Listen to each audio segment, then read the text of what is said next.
welcome to the Mindset Michelle TV show. We're so super excited for you to be joining for yet another incredible episode with today's extra special guest, the charming and wonderful, the lovely Mel Kettle. Hello, Mel. Oh, thanks so much, Michelle. It's so lovely to be here. It's so fabulous having you on the show.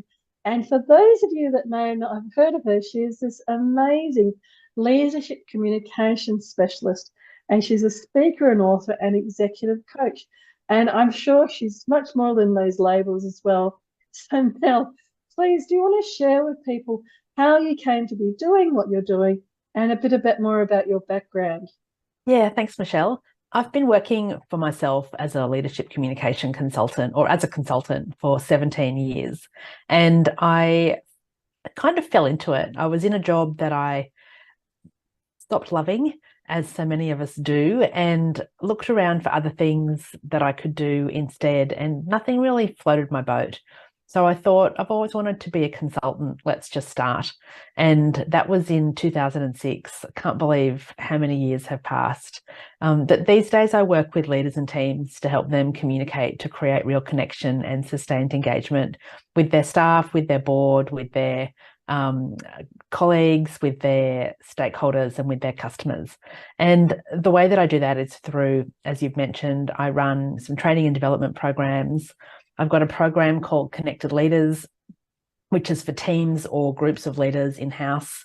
I've got a program called Thriving Leaders for individuals who are wanting to, just get more out of work and life and lead with more impact. And I speak at conferences and events. So I just lost my train of thought. Good old Menno brain. So I love working in this area because I can see that there's so many opportunities for to have a really positive impact on leaders of today and of tomorrow. And of course, the most important thing about leadership is leading yourself first. And I do talk a lot about that. Oh, wonderful. 17 years. Congratulations. That's quite an achievement.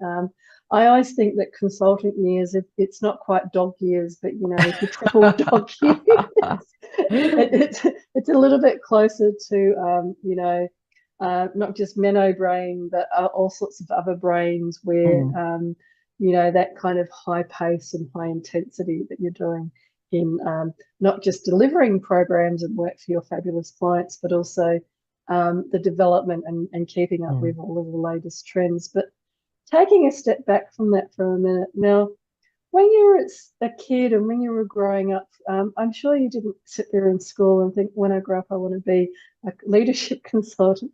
How did you kind of come to be so interested in that area? I've always been really interested in people. And I think ever since, when I was in high school and primary school, I was fascinated by how people behaved, how people acted, how people thought. And then when I was 18, I was a Rotary exchange student in Canada. And I remember going over there thinking, oh yeah, it's not that different from Australia. We speak English. We've got the same population density of 2 people per square mile. It won't be that different. Let me tell you, it was so different. It was so different. And that really solidified my interest in how we behave and how we come to be. And so even though my first degree was in tourism management, I just have always worked with people and enjoyed getting to know people. So becoming a consultant and working closely with people and with groups of people, it just solidified that interest.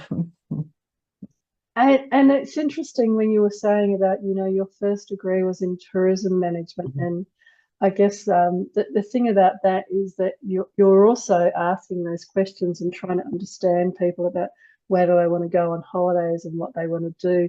So that communications thread that I can hear coming through, what do you want to be saying to your team? What do you want to be saying to yourself? It's similar kind of training around asking the pertinent questions at that point in time. Yeah, it is. And my first job when I finished uni, I worked part-time at David Jones all through uni and for the first sort of 6 months after graduating. And so I learned a lot about people through that job because, customer service and retail, you see the best and the worst of people. And I worked in a variation of departments. My primary areas where I worked was music, books, and stationery. And so you'd get people who just might have had $15 to buy a gift for their mother, through to somebody who was buying a pen for, $700 or $800. And then I'd work in high-end ladies fashion, or I'd work in men's perfumery, or I'd work in the kids department and kids toys. And you saw different people behaving in different ways depending on what department they were in. And I found that fascinating.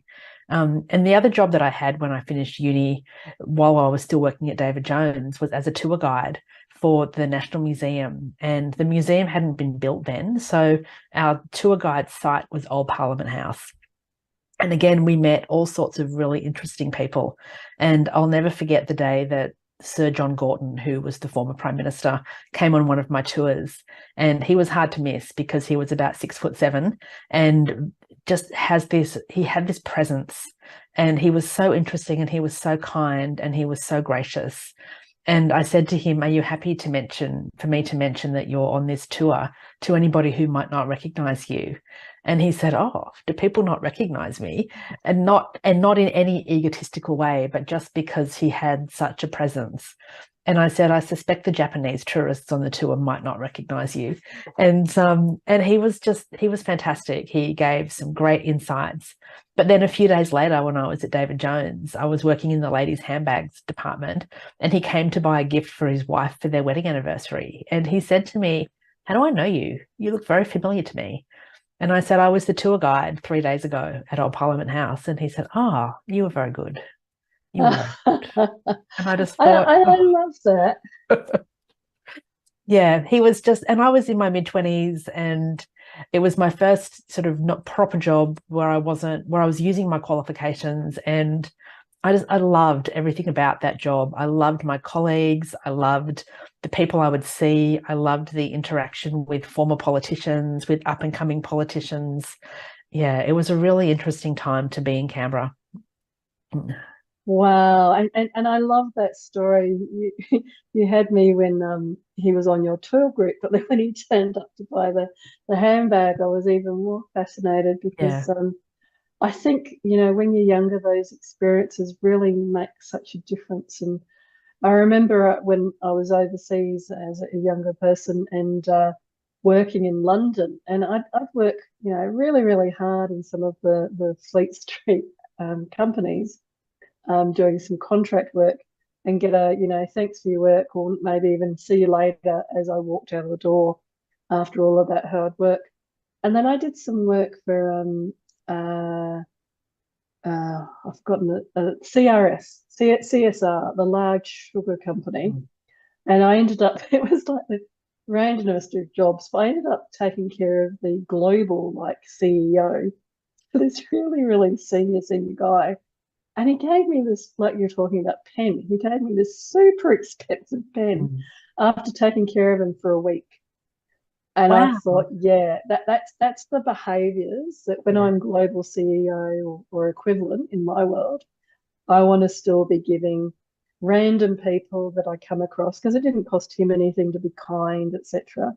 But for me, and he obviously knew this, for me and my age, it was a really, really, really big thing to be recognised that I, had done my best at all of that in my very Australian on holidays. Yeah. Working And there.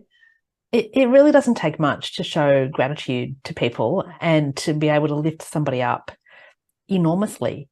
I once had a boss who said to me, when I said, "You never say thank you," and he said, "I pay you. Why would I say thank you?" And I'm like, dude, seriously, get a life. The more people will work more for you and be more prepared to go out of their way and just, subconsciously do their job better if they feel that they're appreciated and they're valued and they're seen. And he just didn't get it. I didn't stay there very long. No, I can imagine. Mm. So a wonderful walk down memory lane as part of your background. But what would you say then, with this incredible background and very people and communication focused background, what would you say that success today means to you personally? Success to me has always meant doing what I love. And I'm really grateful. My mum and dad brought my brother and I up to believe that if you don't love the work that you do, find something else. And so from a very young age, I've loved almost every aspect of my life, because when there's been parts of it that haven't been great, either, a guy that I was dating or people that I was associating with or work that I was doing, then I've always had the confidence to change it and to change it for the better. And so success to me is doing things you love every day and having joy every day in your life. I love that. Doing things you love every day and joy in what you're doing every day. Such a wonderful, wonderful, and such a clear and simple way of defining what success means to you. And I think that, your family and your parents role modeling, obviously they're role modeling if you would have accepted that. And also that understanding that if you're not enjoying something and it's not aligned with who you are and creating joy, then moving on from it and finding other things that do. I'm interested then, with creating those habits and that pattern to then move on to things that do find you joy, and not staying in the things that don't bring you joy. What sorts of things do you think, or suggestions do you have for other people about how they can create those similar kinds of habits in their lives? For me, it was about working out what are my core values and what are my core priorities in life. And so, what do I need to do in my life so that I'm living the values and I'm spending the time and the energy and attention doing the things that are the most important priorities to me? And values and priorities are really personal, and it can take a lot of deep introspection to work out what that might look like for you. I'm also really conscious that it's really easy for me to say, I do things I love every day and I have a job that I love. A lot of people have jobs that they hate, but they serve a higher purpose of earning money to put food on the table and pay the bills. And so the thing I say to those people, if that's you and you can't see a way out of your job because of circumstances that you're in, and I've certainly had jobs that I've hated and they've been a means to an end, fortunately a short end, is find something outside of your working life that can lift you up and help you get through the bigger challenges that you've got going on. For me, one of the things that probably the two things that give me the most joy are reading for pleasure and walking on the beach. And about 3 years ago, we were on holidays and I said to my husband, it's time for me to walk on the beach every day. We need to move. I need to walk on the beach every day. And 4 weeks later, we bought the first house we looked at on the Sunshine Coast, and we moved a few weeks after that. It sounds like it was really simple, but we'd been having conversations for 10 years about what the next phase of our life would look like. So if you're wanting to have a more successful life with however you determine success to be, you need to make a plan, because success doesn't just happen. You need to figure out, what is it that you want? What are your goals? And then what do you need to do in order to achieve them? And it might be a professional goal, it might be a personal goal, it might be a financial goal, it might be a health goal, it might be I want to run a marathon goal. That will never be my goal, by the way. But, think about what is it that you really want and then reverse engineer it. What do you have to do to get there? I love how you again are presenting some concepts that, yes, may seem simplistic in the way that you're presenting them, but I love how you also pointed out that it was after a 10-year conversation that you moved to the Sunshine Coast. So I think that the two elements of what you're describing there, undefining your values and your priorities is the first step. What's important to you? Is it reading books? Is it walking on the beach? And then setting a plan to, how can I achieve this? What do I need to do at what point and what stage? And then, like you said, you went to the Sunshine Coast for a holiday, you saw the house, and 4 weeks later you moved and everything. But that 4 years, it reminded me a bit about the overnight success thing. You know, when bands or superstars are discovered and they become an overnight success, it kind of belittles the 20 years of experience. And to get there. It does. And I think in my circumstance, it's important to remember or to know maybe when I met my husband, he had a 4-year-old son. And we decided, you know, after a bit of time dating that we wanted to be together, you know, for the long haul. And I remember saying to him, I promise I won't make you leave Brisbane until your son finishes high school. He hadn't even started primary school when we had that conversation. But his mother lived in Brisbane and they shared custody. And so I said, it's not fair for anybody if I, you know, have a hissy fit in a few years' time and go, I don't want to live in Brisbane anymore. And, you know, the reality is that by the time his son was starting high school, I was ready to leave Brisbane. I'd been in Brisbane for about 12 years and I was ready to go. But I was in a relationship and so I had to compromise. But it was from when he was in year 7 that I started to say to Sean, let's start thinking about what our next steps might be. Let's start having conversations about what our life might look like when your son finishes high school and turns 18 and won't have that need, or the responsibilities will be different. He'll be starting his adult life and we can think about what we want to do next. And, you know, it still took a few years after he finished high school before we moved, because the things that we thought we would do didn't happen for lots of reasons. COVID was one of them. But now I think that everything happens for a reason and we were always meant to be here because where we are is great. We love it. And it was worth, you know, the long conversations, and it was worth the wait. And that adage of, you know, some good things are often worth the wait is really true. And I think that you've also touched in a way on one of the things that is quite a key to success, I think, which is around the difference between instant gratification and actually planning and being realistic and knowing that if you work at something, you can make it come true and make it happen. But it just may not be. And I like how you pointed out, well, it wasn't like the day after he finished high school that you moved. It still took a little while. But you obviously, yes, had everything planned, and because you'd had those conversations, so you'd been working towards it for a while. And I think that people watching wherever they are on their career journey or life journey, hearing that it's that combination of, you know, that real clarity about what's your values. Well, walking on the beach is one of my high values.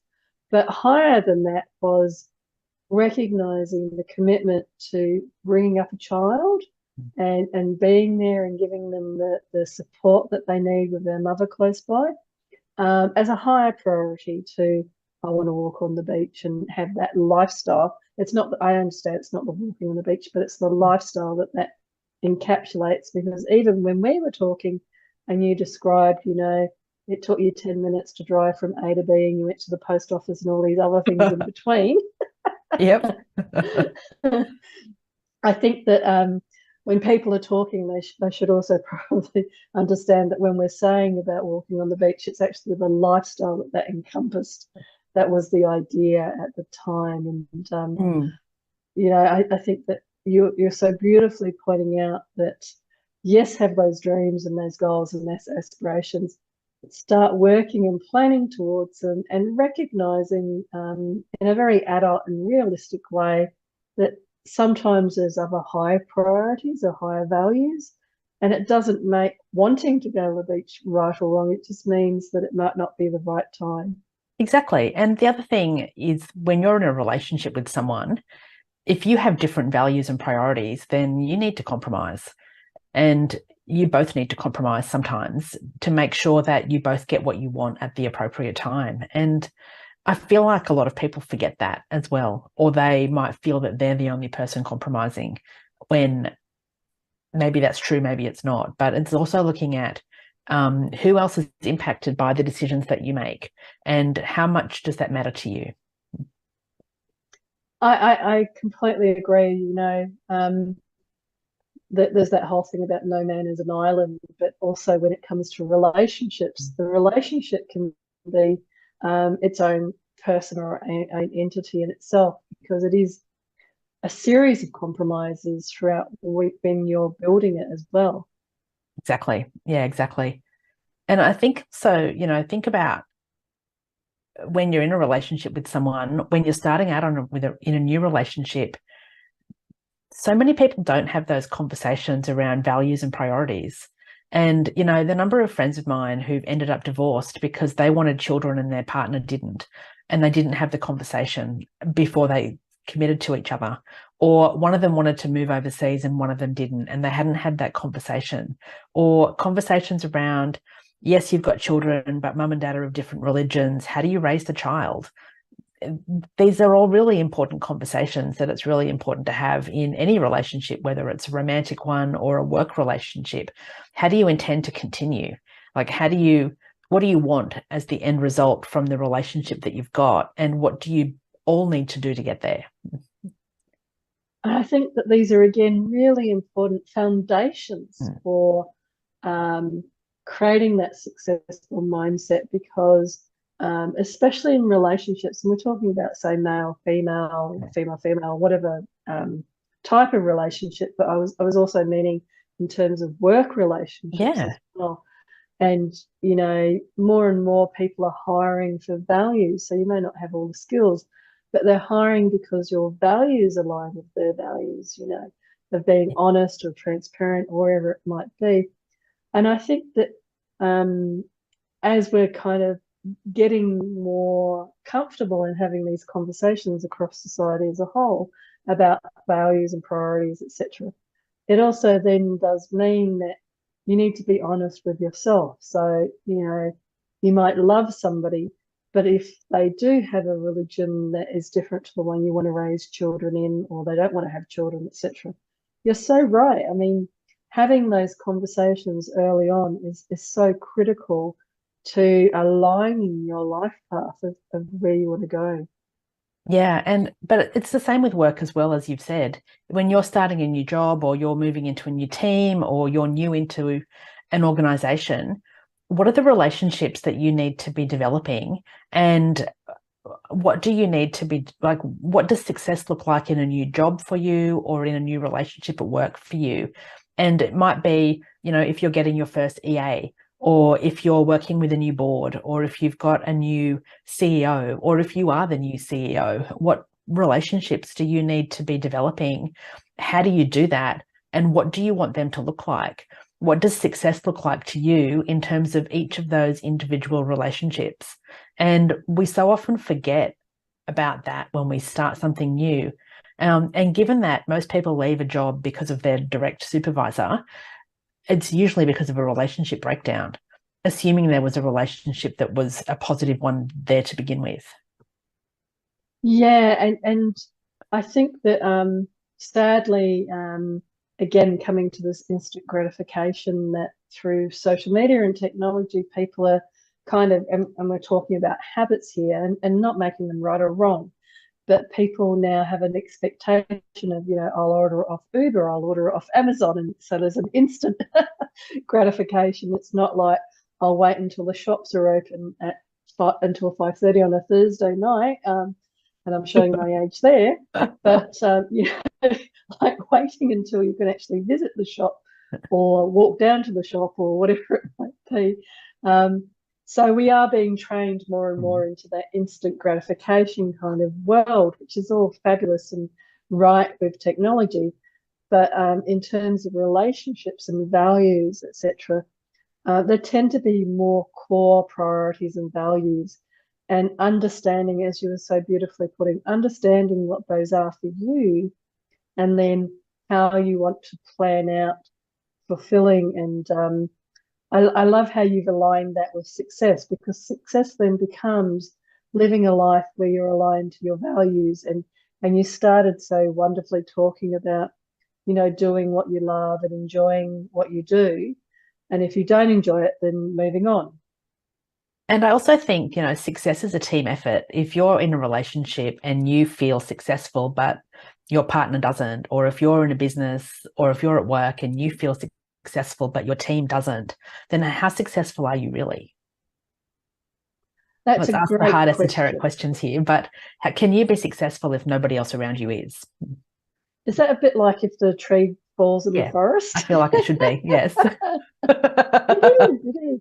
And it's a great question because I sometimes talk to people about, if you're in a great mood, but you walk into the office and everybody's really, stressed about something and it's nothing to do with you, does your good mood disappear Oh, because you adopt, yes. the feelings of everybody around you, or do you kind of acknowledge everybody's not, you don't go off and be cheery with them because they're not in that space, but you Mm. don't change how you're feeling to fit in with everybody else, and vice versa. They could all be really happy, but you're, going through some challenges, and do you pretend, to be happy just to kind of keep the peace? So I think that these, are very great points, and I think that successful mindset comes about thinking about whatever the answer. There is no right or wrong. What is the answer for you about whether you want to, not necessarily share how happy you are or how challenged you are with your team if they're in a different headspace. And also, if you walk in and you're, hey, celebrating, I just got this great big promotion and I've got all of this bonus money, and everybody around you hasn't had that same bonus. If you got a promotion and a bonus, but you didn't tell anybody again, did it happen? Oh, So I love I it. think they're wonderful, wonderful questions. And sometimes when I'm being very silly, I might say you need to ask the tree that fell, whether it fell or not. Oh, I love it. I'll have to think about that. Ask the tree that fell. I like So that. I guess then ask the tree that fell. Yeah, yeah, go back to the source of the information. That's it. That's it. So I feel like we could talk about this stuff for hours, but Mel, what would be the best way for people if they wanted to reach out and connect with you, for them to contact you?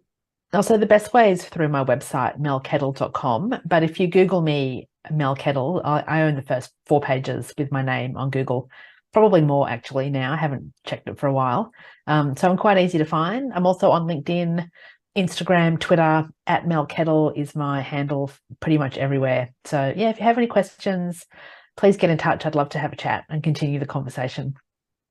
Oh, fabulous. And I guess 17 years means that you do have a lot of material for 4 pages on Google, which is I do. great. Congratulations again. And now, one of my favorite questions is actually around, if you were to give some advice to your younger self, what might that advice be? Oh, look, I'm sure it's absolutely no surprise. I'm going to say do something you love doing every day. And when life gets hard and the reality of being an adult kicks in, don't stop doing those things you love. Wow. And I guess within that vein, just quickly, when did you realize, or when did you come to the understanding for yourself that reading books and walking on the beach was the doing things that you love for you? I've always been a reader, and I stopped reading probably in my late 20s in that job that I was talking to you about where I totally crashed and burned. I stopped reading during that job because I didn't have time. And when I moved to Brisbane, I went from working an 80-hour week to a 35-hour week.